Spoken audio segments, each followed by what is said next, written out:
नमस्कार, मी डॉक्टर विनय थोरात आणि आता आपण जाणून घेणार आहोत फॅटी लिव्हर ह्या आजाराबद्दल। आता फॅटी लिव्हर म्हणजे नेमकं काय? ॲक्च्युली फॅटी लिव्हर म्हणजे लिव्हरमध्ये चरबी जमा होणं, म्हणजे फॅट जमा होणं। आणि अनेक वेळेला आपण रुटीन हेल्थ चेकअपमध्ये सोनोग्राफी करून घेतो, तेव्हा डॉक्टर आपल्याला सांगतात की तुम्हाला फॅटी लिव्हर आहे। मग आता आपण जाणून घेऊया की हे फॅटी लिव्हर म्हणजे नेमकं काय, फॅटी लिव्हर कसं होतं, त्याचे काय काय दुष्परिणाम आहेत आणि त्याच्यावर इलाज काय। आता पाहूया हे फॅट लिव्हरमध्ये नेमकं येतं कुठनं। जेव्हा आपण जेवण करतो, आतड्यात हे सर्व फॅट आणि कार्बोहायड्रेट जातं आणि ते जेव्हा पचतं त्याच्यानंतर ते शोषलं जातं, फॅट कायलोमायक्रॉन ह्याच्या स्वरूपात लिव्हरकडे पोचतं। तसंच कार्बोहायड्रेट देखील लिव्हरमध्ये जातं। लिव्हरच्या पेशींमध्ये ह्याचं सर्व वेगवेगळ्या पदार्थांमध्ये रूपांतर होतं। तर प्रत्येक जेवणानंतर लिव्हरमध्ये फॅट ह्याचा साठा होतच असतो, पण निरोगी व्यक्तीमध्ये हे लिव्हरमध्ये जे फॅट तयार होत असतं ते लिव्हरमध्ये कधी साठून राहत नाही, कारण इन्शुलिनचा परिणाम होत असतो लिव्हरच्या पेशींवर।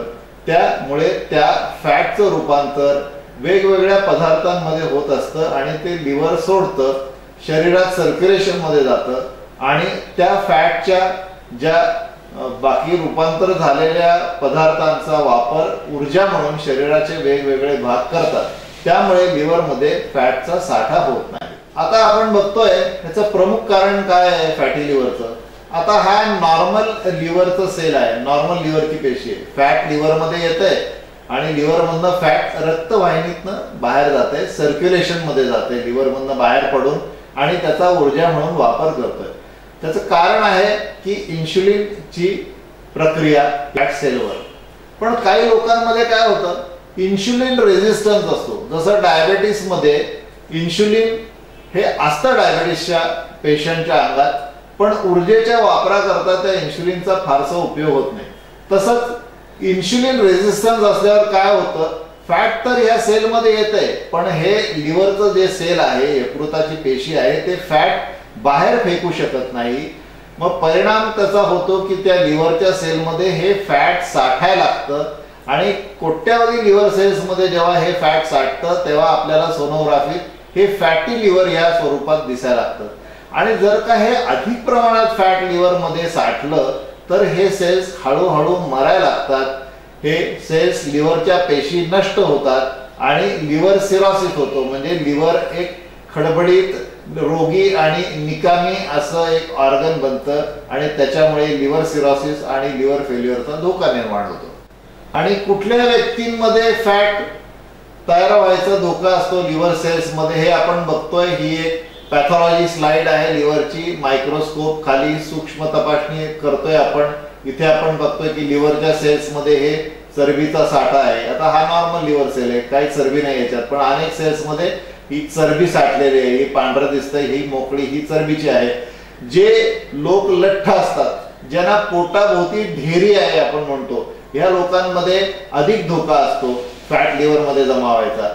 तसंच डायबिटीज झालेले जे रुग्ण आहेत, ज्यांना मुळातच आपण बघतो की इन्शुलिन रेझिस्टन्स आहे, इन्शुलिन तयार होतंय पण त्याचा वापर होत नाही शरीरात, सेल्स त्या इन्शुलिनला दाद देत नाहीयेत, अशा लोकांमध्ये देखील फॅटी लिव्हर आपल्याला आढळून येतं। आता हे फॅटी लिव्हरचे रुग्ण आपल्याकडे येतात कसे? आपण पहिला रुग्ण पाहिलेला आहे ज्याला काहीही त्रास नाहीये, पण ज्यांनी सोनोग्राफी केलेली आहे आणि त्याला फॅटी लिव्हर हे निदान करून दिलेलं आहे त्याच्या हेल्थ चेकअपमध्ये। पण काही रुग्ण असे असतात की जे म्हणतात डॉक्टर इथं काहीतरी दुखल्यासारखं वाटतंय, त्या रुग्णांची आपण सोनोग्राफी करतो तेव्हा आपल्याला लक्षात येतं की त्यांना फॅटी लिव्हर आहे। डायबेटिक व्यक्तीची जर का आपण सोनोग्राफी केली तर बऱ्याच डायबेटिक्समध्ये फॅटी लिव्हर हे आढळून येतं। मग या फॅटी लिव्हरचं निदान कसं होतं? या फॅटी लिव्हरचं निदान अगदी सोपं, म्हणजे एखाद्या व्यक्तीची सोनोग्राफी करायची आणि त्या सोनोग्राफीत आपल्याला अनेक वेळा फॅटी लिव्हर आढळून येतं। पण आपण लिव्हरमध्ये किती फॅट आहे हे वेगवेगळ्या पुढच्या टेस्टनी आपण पाहू शकतो। उदाहरणार्थ आपण त्या व्यक्तीची सिटी स्कॅन करून घेऊ शकतो आणि त्याच्यात आपल्याला फॅट इंडेक्स काढता येतो या व्यक्तींच्या लिव्हरमधला। आणि अगदीच वेळ आली तर लिव्हरचा एक छोटासा तुकडा इथनं सुई घालून आपल्याला काढून घेता येतो, ज्याला लिव्हर बायोप्सी म्हणतात। आणि आपण आत्ताच चित्र पाहिलं ते लिव्हर बायोप्सीमध्ये की सूक्ष्म तपासणीत आपल्याला त्या लिव्हर सेल्समध्ये फॅट जमा झालेलं दिसू शकतं। आता फॅटी लिव्हर त्या व्यक्तीला आहे, मग त्याला ट्रीट करणं आवश्यक आहे की नाही आहे? बरं, आता हा निर्णय नुसता फॅटी लिव्हरवर अवलंबून नसतो, तर एखाद्या व्यक्तीची आपल्याला लिव्हर फंक्शन टेस्ट करावी लागते। आता लिव्हर फंक्शन टेस्ट म्हणजे काय? ही रक्तातली एक तपासणी आहे ज्याच्यात काही वेगवेगळे रक्तातले घटक आपण मोजतो आणि त्याच्यात सिरम बिलिरुबिन, SGPT ज्याला ALT म्हणतात, SGOT ज्याला AST म्हणतात आणि अल्कलाइन फॉस्फेटेज आणि हे इतर गोष्टी आपण तपासतो। आणि सगळ्यात महत्त्वाचा ह्याच्यातला भाग म्हणजे ज्याला आपण ALT किंवा SGPT म्हणतो, आणि हा जर का वाढलेला असता, नॉर्मल व्हॅल्यू त्याची 35 ते 40 असते, तर का 60-70 झालेला असेल तर याचा अर्थ असा होतो की लिव्हर मधल्या पेशा मरतायत, कारण मेलेल्या पेशा हे SGPT रक्तात फेकत असतात। आणि मग आपल्याला असं माहिती होतं की लिव्हरमध्ये फॅटच नाही जमा होते, पण त्या फॅटमुळे लिव्हरच्या पेशी मरतायत आणि कालांतराने ह्या पेशी सारख्या जर का मरत राहिल्या तर लिव्हर सिरोसिस नावाचा आजार होईल। ते लिव्हर खडबडीत होईल, लहान होईल, निकामी होईल आणि सिरोसिसमुळे होणारे सगळे जे त्रास आहेत ते त्या पेशंटला भोगावे लागतील। आता फॅटी लिव्हर बद्दल अजून एक गोष्ट महत्त्वाची आहे, म्हणजे फॅटी लिव्हर हे अनेक पेशंट्समध्ये आढळून येतं जेव्हा त्यांना मेटाबॉलिक सिंड्रोम नावाचा आजार असतो। आणि मेटाबॉलिक सिंड्रोम म्हणजे काय? ह्या लोकांमध्ये, म्हणजे सर्वच फॅटी लिव्हरच्या रुग्णांमध्ये नाही, पण काही रुग्णांमध्ये त्यांचं ब्लड प्रेशर जास्त असतं, त्यांना डायबिटीस असतो, हार्ट अटॅक येण्याचा रिस्क वाढलेला असतो आणि तसंच त्यांचे ब्लडमध्ये लिपिड्स म्हणजे कोलेस्ट्रॉल आणि ट्रायग्लिसराइड्स वगैरे हे देखील जास्त आढळून येतात। ह्याला मेटाबॉलिक सिंड्रोम म्हणतात। त्यामुळे फॅटी लिव्हर हे निदान झालेल्या प्रत्येक रुग्णांनी बघणं गरजेचं आहे की आपल्याला हा मेटाबॉलिक सिंड्रोम तर नाहीये ना, कारण हा जर का असेल तर वेगवेगळे शरीराचे भाग अफेक्ट झालेले आहेत आणि तो प्रत्येक भाग प्रॉपरली व्यवस्थितपणे ट्रीट करणं गरजेचं आहे। तर आता ह्या फॅटी लिव्हरला इलाज काय? पहिल्यांदा तर फॅटी लिव्हरचा आपण जाणून घ्या की त्या व्यक्तीला ढेरी जर का असेल किंवा त्याचं वजन जास्त असेल तर पहिलं गरजेचं आहे की त्याने आपलं वजन कमी करणं, व्यायाम सुरू करणं।